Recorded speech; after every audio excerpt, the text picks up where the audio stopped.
श्री कृष्ण गोविंद हरे मुरारी, हे नाथ नारायण वासुदेव।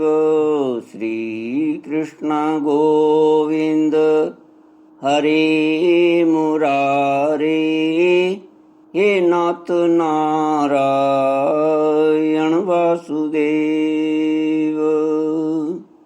सच्चिदानंद रूपाय विश्वोत्पत्त्यादि हेतुवे तापत्रय विनाशाय श्री कृष्णाय वयं नमः। सच्चित आनंद स्वरूप परमात्मा जो सृष्टि के उत्पत्ति, पालन और संहार करता है तथा जीवों के आध्यात्मिक आदि दैविक आदि भौतिक तापों को नष्ट करने वाले हैं, अर्थात जीवों के मानसिक, शारीरिक और भौतिक दुखों को दूर करने वाले हैं, उन श्री कृष्ण भगवान को हम नमस्कार करते हैं। श्री कृष्ण गोविंद हरे मुरारी, हे नाथ नारायण वासुदेव। श्रीमद्भागवत महात्म्य। स्वयं श्री भगवान के मुख से ब्रह्मा जी के प्रति कथित श्री भगवान ने ब्रह्मा जी को यह भागवत का महात्म्य सुनाया। श्रीमद्भागवतम नाम पुराणम लोक विश्रुतम, शृणुयाच्छ श्रद्धया युक्तो मम संतोष कारणम। नित्यं भागवतं यस्तु पुराणं पठते नरः, प्रत्यक्षरं भवेत् तस्य कपिलादानजं फलम्।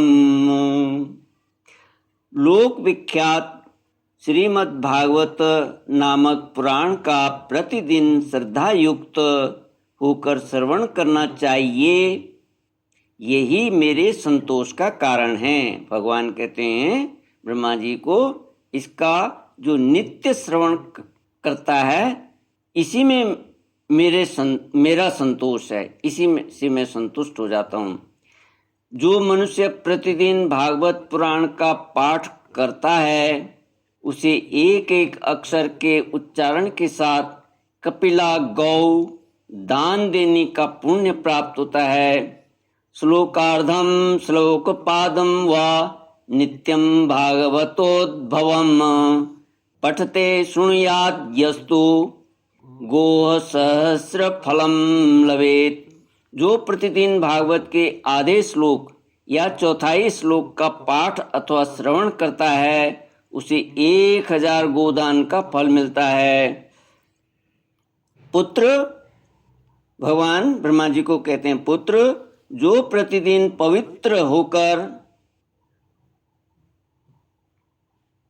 पवित्र चित्त होकर भागवत के एक श्लोक का पाठ करता है वह मनुष्य 18 पुराणों के पाठ का फल पा लेता है। जहाँ नित्य मेरी कथा होती है वहाँ विष्णु पार्षद प्रहलाद आदि विद्यमान रहते हैं। जो मनुष्य सदा मेरे भागवत शास्त्र की पूजा करते हैं वे कली के अधिकार से अलग हैं, अर्थात कली का उन पर प्रभाव नहीं पड़ता, कभी उसका अधोपतन नहीं हो सकता है, उन पर कली का वश नहीं चलता। जो मानव अपने घर में वैष्णव शास्त्रों की पूजा करते हैं वे सब पापों से मुक्त होकर देवताओं द्वारा वंदित होते हैं। जो लोग कलयुग में अपने घर के भीतर प्रतिदिन भागवत शास्त्र की पूजा करते हैं वे कली से निडर होकर ताल ठोकते और उछलते कूदते हैं। मैं उन पर बहुत प्रसन्न रहता हूँ।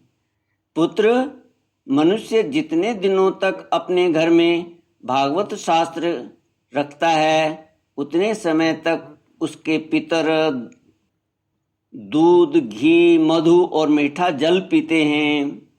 जो लोग विष्णु भक्त पुरुष को भक्ति पूर्वक भागवत शास्त्र समर्पण करते हैं वे हजारों करोड़ कल्पों तक, अनंत काल तक मेरे वैकुंठ धाम में वास करते हैं।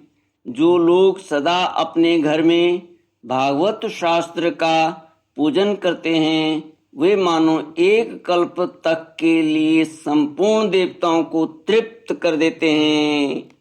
यदि अपने घर पर भागवत का आधा श्लोक या चौथाई श्लोक भी रहे तो यह बहुत उत्तम बात है। जो यदि अपने घर पर भागवत का आधा श्लोक या चौथाई श्लोक भी रहे तो यह बहुत उत्तम बात है। उसे छोड़कर सैकड़ों और हजारों तरह के अन्य ग्रंथों के संग्रह से भी क्या लाभ है। कलियुग में जिस मनुष्य के घर में भागवत शास्त्र मौजूद नहीं है, उसको यमराज के पास से कभी छुटकारा नहीं मिलता। इस कलियुग में जिसके घर भागवत शास्त्र मौजूद नहीं है, उसे कैसे वैष्णव समझा जाए। वह तो चांडाल से भी बढ़कर नीच है। लोकेश ब्रह्मा पुत्र मनुष्यों को सदा मुझे भक्ति पूर्वक संतुष्ट करने के लिए अपना सर्वस्व देकर भी वैष्णव शास्त्रों का संग्रह करना चाहिए। कलयुग में जहाँ जहाँ पवित्र भागवत शास्त्र रहता है, वहाँ वहाँ सदा ही मैं देवताओं के साथ उपस्थित रहता हूँ। यही नहीं, वहाँ नदी, नद और सरोवर रूप में प्रसिद्ध सभी तीर्थवास करते हैं। संपूर्ण यज्ञ, सात पुरियाँ और सभी पावन पर्वत वहाँ नित्य निवास करते हैं। सभी पावन पर्वत वहाँ नित्य निवास करते हैं। लोकेश यश, धर्म और विजय के लिए तथा पाप क्षय एवं मोक्ष की प्राप्ति के लिए धर्मात्मा मनुष्य को सदा ही मेरे भागवत शास्त्र का श्रवण करना चाहिए। यह पावन पुराण श्रीमद् भागवत आयु, आरोग्य और पुष्टि को देने वाला है। इसका पाठ अथवा श्रवण करने से मनुष्य सब पापों से मुक्त हो जाता है। लोकेश ब्रह्मा जी के लिए कह रहे हैं। भगवान ब्रह्मा जी को संबोधित करते हुए कहते हैं, लोकेश जो इस परम उत्तम भागवत को न तो सुनते हैं और न सुनकर प्रसन्न ही होते हैं, उनके स्वामी सदा यमराज ही हैं। वे सदा यमराज के ही वश में रहते हैं। यह मैं सत्य सत्य कह रहा हूँ। पुत्र, जो मनुष्य सदा ही विशेषतः एकादशी को भागवत सुनने नहीं जाता, उससे बढ़कर पापी कोई नहीं है। जिसके घर में एक श्लोक, आधा श्लोक अथवा श्लोक का एक ही चरण लिखा रहता है, उसके घर में मैं निवास करता हूँ। मनुष्य के लिए संपूर्ण पुण्य आश्रमों की यात्रा या संपूर्ण तीर्थों में स्नान करना भी वैसा पवित्र कारक नहीं है जैसा श्रीमद् भागवत है। चतुर्मुख, जहाँ जहाँ भागवत की कथा होती है, वहाँ वहाँ मैं उसी प्रकार जाता हूँ जैसे पुत्र वत्सला गौ अपने बछड़े के पीछे पीछे जाती है। जो मेरी कथा कहता है, जो सदा उससे सुनने में लगा रहता है तथा जो मेरी कथा से मन ही मन प्रसन्न होता है, उस मनुष्य का मैं कभी त्याग नहीं करता। पुत्र, जो परम पुण्य में श्रीमद् भागवत शास्त्र को देखकर अपने आसन से उठकर खड़ा नहीं हो जाता, उसका 1 वर्ष का पुण्य नष्ट हो जाता है। जो श्रीमद् भागवत पुराण को देखकर खड़ा होने और प्रणाम करने आदि के द्वारा उसका सम्मान करता है, उस मनुष्य को देखकर मुझे अनुपम आनंद मिलता है। जो श्रीमद् भागवत को दूर से ही देखकर उसके सम्मुख जाता है, वह एक एक पग पर अश्वमेध यज्ञ के पुण्य को प्राप्त करता है, इसमें तनिक भी संदेह नहीं है।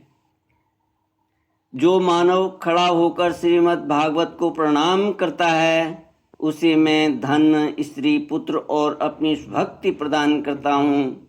हे पुत्र, जो लोग महाराजोचित सामग्रियों से युक्त होकर भक्ति पूर्वक श्रीमद् भागवत की कथा सुनते हैं, मैं उनके वशीभूत हो जाता हूँ। सुव्रत, जो लोग मेरे पर्वों से संबंधित रखने वाले सभी उत्सवों में मेरी प्रसन्नता के लिए वस्त्र, आभूषण, पुष्प, धूप और दीप आदि उपहार अर्पण करते हुए परम उत्तम श्रीमद् भागवत पुराण का भक्ति पूर्वक श्रवण करते हैं, वे मुझे उसी प्रकार अपने बस में कर लेते हैं, जैसे पतिव्रता स्त्री अपने साधु स्वभाव वाले पति को बस में कर लेती है। श्री कृष्ण गोविंद हरि मुरारी, हे नाथ नारायण वासुदेव। ओम पूर्णमद पूर्णमिदं पूर्णात् पूर्णमुदच्यते पूर्णस्य पूर्णमादाय पूर्णमेवावशिष्यते। ओम शांति शांति शांति। हरि ओम। श्री गुरुभ्यो नमः। हरि ओम।